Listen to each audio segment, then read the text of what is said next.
Hello, good morning students. तो हम लोग कंटिन्यू करेंगे जो हमने स्टार्ट किया था 8th क्लास का सम नेचुरल फिनोमेना।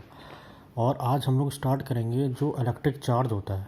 मैंने क्या बताया था, चार्ज वो प्रॉपर्टी है, फंडामेंटल प्रॉपर्टी है। मतलब इसको हम लोग क्वेश्चन नहीं कर सकते ये क्यों है, क्या है ना।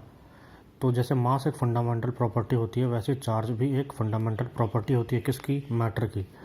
मैटर की क्या है? फंडामेंटल प्रॉपर्टी है। क्या? चार्ज। तो जैसे पिछली बार हमने देखा था कि जैसे हम लोग कॉम्ब को हेयर के पास लाते हैं और उसके रब करते हैं, उसके बाद पेपर के पास लाते हैं, तो अट्रैक्शन होता है। क्यों? चार्ज के कारण। तो अब हम लोग देखेंगे ये चार्ज आता कहाँ से है, जो नेचर है उसमें चार्ज आता कहाँ से है। तो देखो, तुम्हें ये तो पता है जो मैटर है उसका इंडिविजिबल पार्टिकल क्या है। इंडिविजिबल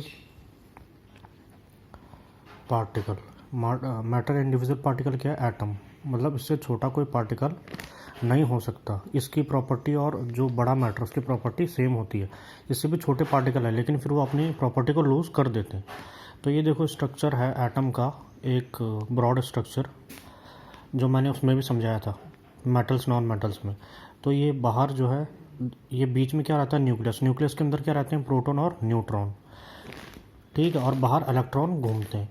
तो न्यूक्लियस के अंदर से ये प्रोटॉन और न्यूट्रॉन बाहर नहीं निकल सकते, लेकिन ये इलेक्ट्रॉन है, ये एक जगह से एक ऑब्जेक्ट से दूसरे ऑब्जेक्ट में ट्रांसफ़र हो सकते हैं। तो याद रखना, इलेक्ट्रॉन ही केवल ट्रांसफ़र होते हैं, ओनली ट्रांसफरेबल।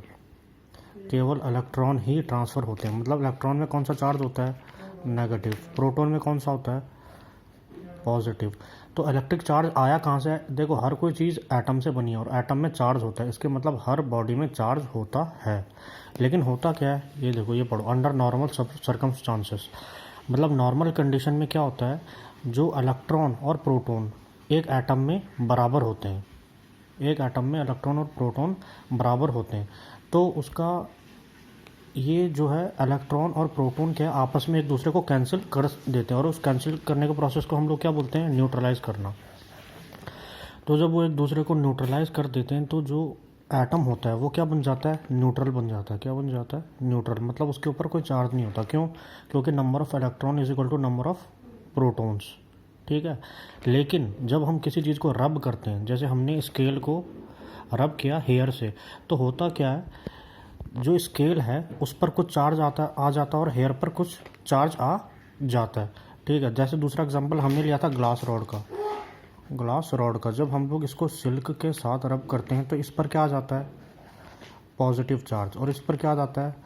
Negative charge. ये क्यों आता है ये हम लोग अभी समझेंगे। देखो होता क्या है, इस पर भी इलेक्ट्रॉन और प्रोटॉन दोनों हैं, इसमें भी इलेक्ट्रॉन प्रोटॉन दोनों हैं। समझ लो इसमें 10 इलेक्ट्रॉन है, 10 प्रोटॉन है, और इसमें 12 इलेक्ट्रॉन है, 12 प्रोटॉन है। तो अभी 12 इलेक्ट्रॉन ने 12 प्रोटॉन को कैंसिल कर दिया। चार्ज क्या है? कुछ भी नहीं है, न्यूट्रल है। यहाँ पर भी 10 इलेक्ट्रॉन ने 10 प्रोटॉन को कैंसिल कर दिया। चार्ज क्या है? कुछ नहीं है, न्यूट्रल है, ये दोनों न्यूट्रल है। लेकिन जब हम रब करते हैं तो क्या होता है, जो ये ग्लास रॉड है इसके जो इलेक्ट्रॉन है वो, जो ये न्यूक्लियस है इससे ज़्यादा अच्छे से बॉन्ड नहीं होते, इन अच्छे से न्यूक्लियस ने पकड़ा नहीं रहता इसके इलेक्ट्रॉन को। ग्लास रॉड में जो न्यूक्लियस होता है उसने अपने इलेक्ट्रॉन को ज़्यादा जोर से नहीं पकड़ा होता है, इसलिए इलेक्ट्रॉन क्या होते हैं, यहाँ से ट्रांसफ़र हो जाते हैं। ग्लास रॉड से सिल्क में क्या हो जाते हैं? ट्रांसफ़र। याद रखना, प्रोटॉन ट्रांसफ़र नहीं हो सकते क्योंकि प्रोटॉन तो न्यूक्लियस के अंदर है, इलेक्ट्रॉन बाहर घूम रहे हैं, तो इलेक्ट्रॉन ही ट्रांसफ़र होंगे। तो समझ लो यहाँ 2 इलेक्ट्रॉन ट्रांसफ़र हो गए। तो अभी यहाँ पर 12 इलेक्ट्रॉन थे, तो अभी कितने हो गए? 14 इलेक्ट्रॉन। ठीक है। और 14 इलेक्ट्रॉन और 12 प्रोटॉन। और यहाँ पर कितने हो गए? 10 में से 2 चले गए, है ना। 2 इलेक्ट्रॉन यहाँ लिख रहा हूँ, 2 इलेक्ट्रॉन चले गए। तो यहाँ पर कितने बचे? 8 इलेक्ट्रॉन और 10 प्रोटॉन, है ना। तो इसमें क्या आएगा? 8 इलेक्ट्रॉन और 10 प्रोटॉन में क्या आएगा? 8 प्रोटॉन और 8 इलेक्ट्रॉन तो कैंसिल कर देंगे, लेकिन 2 प्रोटॉन बचेंगे। तो इसमें टोटल चार्ज क्या आएगा? नेट चार्ज आएगा पॉजिटिव। और इसमें 12 इलेक्ट्रॉन और 12 प्रोटॉन को कैंसिल कर देगा, और बचेंगे कितने? 2 इलेक्ट्रॉन। मतलब नेट चार्ज क्या आएगा? नेगेटिव। इसीलिए हम लोग बोलते हैं ग्लास रॉड क्या है? पॉजिटिवली चार्ज्ड है। और सिल्क कैसी है? Negatively charged. फिर नेक्स्ट वीडियो में, नेक्स्ट वीक मैं भेजूँगा, उसमें हम लोग देखेंगे कि कैसे ये। आज हमने पढ़ा रबिंग, 3 मेथड है चार्जिंग के, रबिंग, कंडक्शन और इंडक्शन। आज हमने रबिंग, जिसको फ्रिक्शन मेथड भी बोलते हैं, ये हमने कंप्लीट कर दिया। तो इसके बाद मैं 2 और वीडियो भेजूँगा जिसमें हम लोग ये दोनों अच्छे से देखेंगे।